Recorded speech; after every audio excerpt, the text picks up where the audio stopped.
Hello everyone, এর আগের দিন আমি একটি হোমওয়ার্ক দিয়েছিলাম, একটি ভয়েস চেঞ্জ করতে দিয়েছিলাম, তারই অ্যান্সারটা আমি করে দিচ্ছি। তোমরা দেখো, হি উইল হ্যাভ টি, সে চা খাবে। চেঞ্জ দ্য ভয়েস, এটা অ্যাক্টিভ ভয়েস, এটা প্যাসিভ করতে হবে।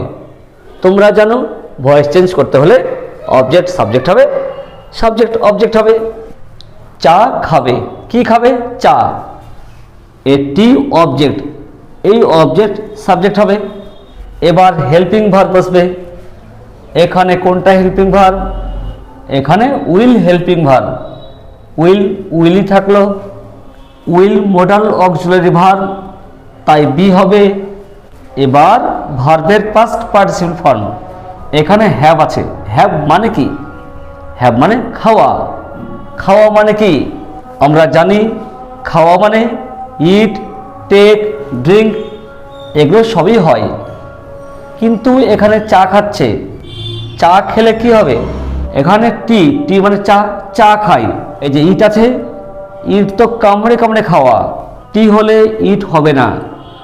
চা খাওয়ার ক্ষেত্রে টেক হবে, চা খাওয়ার ক্ষেত্রে ড্রিঙ্কও হবে না, হবে টেক। তাহলে এখানে হ্যাভ মানে টেক। যেহেতু এটি প্যাসিভ ভয়েস হবে, তাই এই ভার্বের পাস্ট পার্টিসিপল ফর্ম টেক, টুক, টেকেন, এখানে টেকেন হবে। এবার এই সাবজেক্ট অবজেক্ট হবে। হি সাবজেক্ট, তার অবজেক্ট হিম, তার আগে preposition by him, full stop. আশা করি বুঝতে পেরেছ। এবার homework. I was having tea, আমি চা খাচ্ছিলাম। Change the voice.